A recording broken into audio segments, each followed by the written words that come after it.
Willkommen zu einem neuen Video zum Thema Duster. Jetzt sind mittlerweile mehr als 9 Monate um. Wir haben jetzt schon Oktober. Und der Wagen hat aktuell 9.625 Kilometer gelaufen. Und bis jetzt ohne Probleme eigentlich. Es gab eine Sache, oder mehr sich zweimal aufgetreten, die ich gleich erzähle, wo ich sagen würde, da müssen wir gucken. Also der Wagen läuft ohne Probleme, verbraucht sau wenig. Wir waren in Hamburg im Urlaub. Ich glaube, wir haben für die Strecke von 460 Kilometer um die 30 Liter verbraucht. Bei mindestens 120, 130, mal ein bisschen schneller beschleunigen, finde ich eigentlich in Ordnung vom Verbrauch. Super. Hier ist nichts kaputt gegangen, nichts abgefallen. Einzig ist die Türdichtungen, habe ich schon letztes Mal gezeigt, die müssen erneuert werden im Dezember bei der ersten Wartung. Da wird es auch noch Video drüber geben, was die gekostet hat, etc. pp. Was gemacht wurde. Da wollen wir die Türdichtung tauschen lassen. Das einzige Mangel so, da mache ich nächsten Monat im November ein Termin. Also der einzige offensichtliche Mangel. Dann hatten wir ein Problem mit der Automatik, und zwar meine Frau ist hier zum Beispiel eingeparkt, also vorwärts in eine Parklücke reingefahren. Ne? Dann steht er ja auf D und fährt ja eigentlich normales vorwärts, und dann wollte sie rückwärts fahren, weil sie so schräg in der Parklücke stand, hat den auf R gestellt, dann kam das Gepiepe, der Bildschirm ging an, aber der Wagen ist weiter nach vorne gerollt. Er hat einfach nicht die Gänge gewechselt. Selbst auf P, wie jetzt hier, selbst wenn er den auf P gestellt hat, ist er nach vorne gerollt. Sprich, am Beihebel kann es nicht liegen, weil sonst würde ja nicht erkennen, dass der Rückwärtsgang drin ist, und Piepse anmachen und PDC anmachen und die Rückfahrkamera anmachen, würde ja nicht machen, wenn der Beihebel eine Macke hätte. Wir vermuten eher, dass sich das Steuerrad vom Doppelkupplungsgetriebe aufgehangen hat und deswegen so komisch reagiert hat. Dann hilft nur Zündung aus, also Zündung aus, und das ist ja leider bei den modernen Autos so, Tür aufmachen. Erst dann ist für den, wenn wir nur Zündung ausmachen und wir den Wagen starten, dann hat er auch nicht die Gänge gewechselt. Man muss Tür aufmachen. Und danach funktioniert die Automatik wieder super toll. Das ist jetzt zweimal aufgetreten, innerhalb, würde ich mal sagen, letzten 3 Monate ist er zweimal aufgetreten. Wir werden das den Mechaniker sagen, der soll mal da gucken. Wobei ich ja schon mit meinen Diagnosengeräten geguckt habe, es ist kein Fehlercode abgelegt im Getriebesteuerrad, auch kein sporadischer Fehler, sprich ein Fehler, der mal kam oder weg ist, nichts, es steht nichts im Fehlerspeicher. Deswegen gehe ich davon aus, dass der Mechaniker da, ich finde es zu regnen, dass der Mechaniker da auch nichts rausfinden wird. Da müssen wir es weiter beobachten. Wenn dann das Steuerrad auch irgendwas vielleicht endgültig eine Macke hat und der Wagen liegen bleibt, dann müssen sie was machen. Aber glaube ich nicht. Vielleicht gibt es da auch mittlerweile ein Software-Update, das werde ich auch dem Mechaniker sagen. Der soll die Türdichtung bestellen und er soll bitte alle Software-Updates machen, die es bis dahin für dieses Fahrzeug gibt. Weil, das ist auch so eine Sache, viele Werkstätten machen das von sich aus. Ist so eine Serviceleistung, die Software und so aufzuspielen. Aber viele machen es auch nur, wenn der Kunde das ihnen sagt. Das hört sich komisch an, ist so. Sonst machen die das einfach nicht. Deswegen muss man denen nochmal explizit sagen, die sollen bitte die aktuelle Software aufspielen. Von allen hier Steuerräden, also Radio konnten wir ja selber, habt ihr im letzten Video gesehen, können wir ja selber updaten, die Firmware und so. Aber ich denke mal, Getriebe, Motor, Steuerrad, was auch immer da für Updates gibt, das muss die Werkstatt machen. Ja, das war eigentlich bis dato der größte Fehler, den wir feststellen konnten. Der Rest funktioniert ohne Probleme. Was ich festgestellt habe, ist, seitdem die Dashcam drin ist und wir ja mit diesem Hardwire-Kit ja eine Abschaltspannung haben, wir haben die aber schon auf 12,2 Volt gestellt, funktioniert Start-Stopp ganz lange nicht. Also meine Frau fährt eine halbe Stunde nach Kleve, das sind um den Dreh 32 Kilometer, und Start-Stopp funktioniert da nicht. Fährst ein bisschen länger, das haben wir nicht gemerkt, als wir nach Hamburg gefahren sind, dann funktioniert Start-Stopp wieder. Sprich, das Start-Stopp-System braucht wohl ein bisschen oder will ein bisschen mehr Strom haben.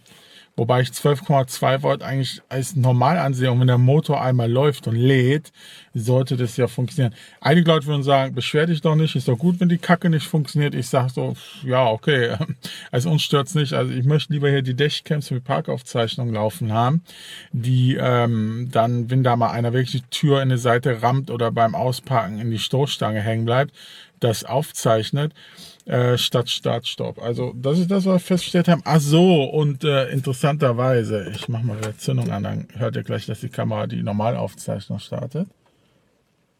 Moment.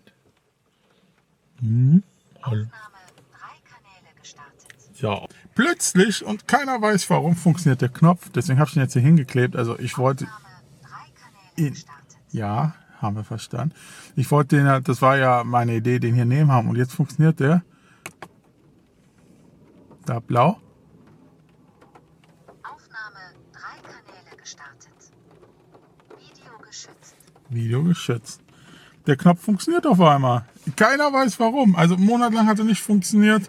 Ich konnte ihn nicht verbinden und plötzlich funktioniert er. Keine Ahnung. Komisches Phänomen. Ne? Also mit den. Also da muss ich ja sagen, da war ich sehr knatschig auf Viofo, weil die mir überhaupt also Viofo NL, definitiv, da wo ich das gekauft habe, Benelux heißen die, kauft da nicht. Die haben mir null Support gegeben. Ich habe angefragt wegen dem Knopf, warum, wie, vielleicht haben die da Lösung. Ich habe nie eine Antwort von den Idioten bekommen. Ganz offen. Erst einen Fall über PayPal eröffnet habe, dann haben sie reagiert, ich sollte dann irgendeine E-Mail schreiben, habe ihnen geschrieben, auch keine Antwort bekommen. Viofo.com hat mir in Englisch, aber das geht ja, geantwortet und Tipps gegeben, die aber alle nicht geholfen haben. Also ich kann euch empfehlen, wenn ihr Viofo-Kameras holt die entweder direkt bei Com, dann habt ihr auch Support, oder beim deutschen Anbieter Amazonas, was auch immer. Aber nicht bei diesen Benelux, sonst was, auch wenn die ein bisschen billiger sind. Der Support ist unter aller Kanone. Ich hoffe, dass nichts kaputt geht an der Dashcam, zumindest die nächsten 2 Jahre, wo ich Garantie habe, damit ich bloß nicht den Support nutzen muss, um da was einzuschicken. Ja, also da muss ich echt sagen, nicht so geil. Ja, was noch zu erzählen, ist irgendwas sonst? Nö, also das Auto läuft super, es klappert auch noch immer nicht, überraschenderweise, obwohl wir 10.000 Kilometer drauf haben und mir 4 Leute prophezeit haben, der Wagen wird klappern wie Hölle. Wir haben eine Beule auf dem Dach, die aber durch herabfallende Nüsse entstanden ist. Meine Frau hat das mir erzählt, die ist gefahren, dann hat es heftig geknallt. Man kennt das. Ich habe geguckt, wir haben eine kleine Beule hier auf der rechten Seite. Da machst du nichts. Da kannst du jetzt natürlich deine Vollkasko beauftragen und sagen, hier Macke, Beule raus. Die sieht man erstmal gar nicht. Also man muss da echt mit der Kamera und Licht, ich habe ein Bild gemacht, vielleicht seht ihr, aber ein kleines Video gemacht, vielleicht seht ihr das.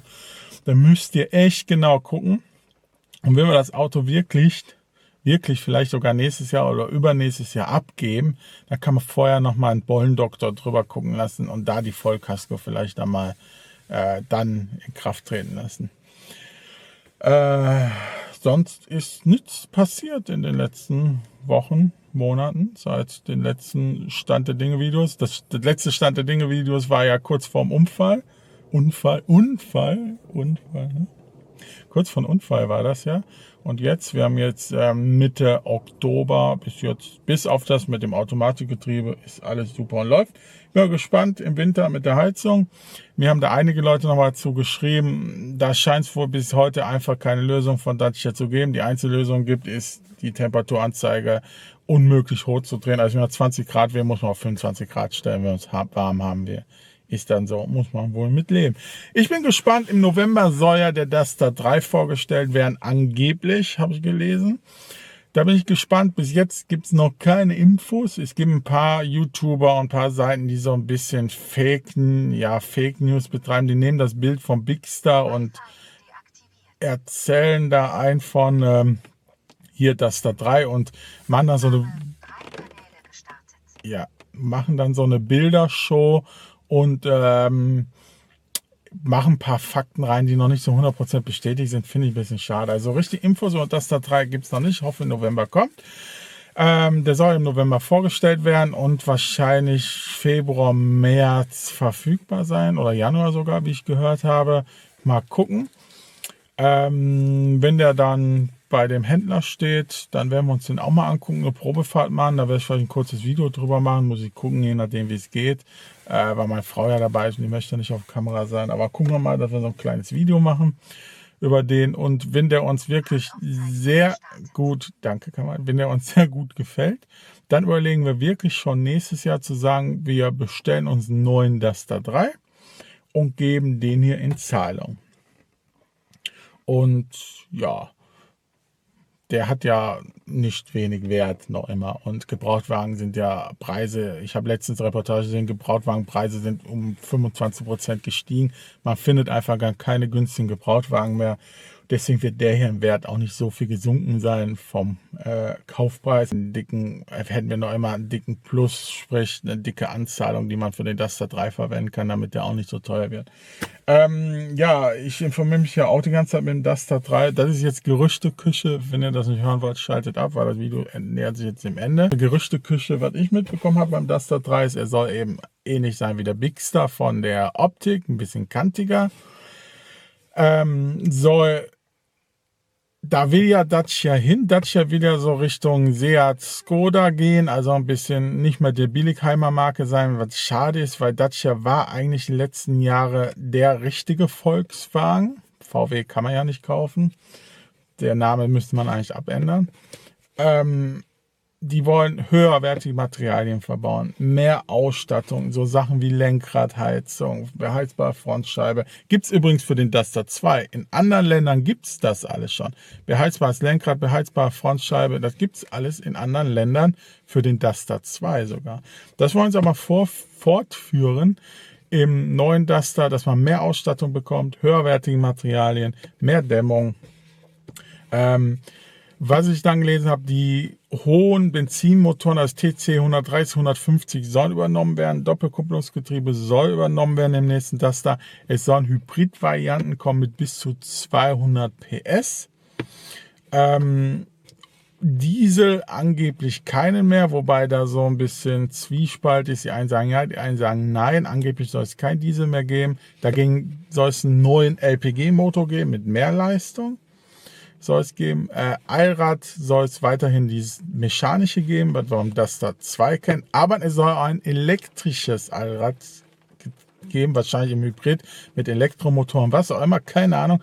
Was angeblich billiger sein soll, ist das mechanische, was man eigentlich gar nicht so vorstellen kann, aber angeblich, was natürlich nicht so gut ist wie das mechanische, das soll kommen. Ja, das sind so die Gerüchte, die ich so gehört habe. Wir werden eine Hybrid-Variante nicht abgeneigt, sagen wir ehrlich. Wir sind mit dem 150 PS TC eigentlich sehr zufrieden mit dem Automatikgetriebe. Finden wir ganz gut. Aber ein Hybrid wären wir auch nicht abgeneigt, eben wegen den geringeren Spritverbrauch. Wir fahren, ja, meine Frau fährt eigentlich die weiteste Strecke immer nach Kleve. In Kleve ist immer Stau. Und wenn sie da zum Beispiel dann voll elektrisch fahren kann, dann wird der Verbrauch ja auch wesentlich weiter runterkommen. Wir sind jetzt beim Durchschnittsverbrauch von, ich klicke mal durch, 7 Liter. 7 Liter, eben auch wegen dem vielen Stadtverkehr etc. pp. Da denken wir, könnten wir sogar auf 5 dann runterkommen, wenn wir vielleicht eine Hybrid-Variante hätten. Preislich ist natürlich dann Duster so eine andere Sache. Wenn wir überlegen, dass jetzt der Duster auch um die 16.000, 20.000 kostet, wenn man Extreme haben will. Ich glaube mittlerweile schon 27.000 war die Matte Edition, aber so 26.000 kostet jetzt schon voll ausgestattet Duster. Glaube ich nicht, dass man einen Hybrid-Duster unter 30.000 bekommt, und selbst ein voll ausgestatteter Benziner oder LPG wird an den 30.000 Euro kratzen. Wir müssen ja bedenken, nächstes Jahr wird wahrscheinlich auch wieder alles steigen. LKW-Maut kommt, CO2-Steuer kommt, sprich die Lieferketten werden auch wieder teurer, und Inflation haut ja auch wieder rein und bla und blub. Ich glaube schon, dass der Duster 3, wenn man nicht nur Lenkrad-Sitz haben will, nah an den 30.000 kratzen wird. Wie gesagt, alles Gerüchte. So, das war's jetzt von mir. Wir sehen uns dann wahrscheinlich im nächsten Video wieder, wenn was passiert. Oder dann nach dem Service im Dezember. Vielen Dank fürs Zuschauen. Tschüss.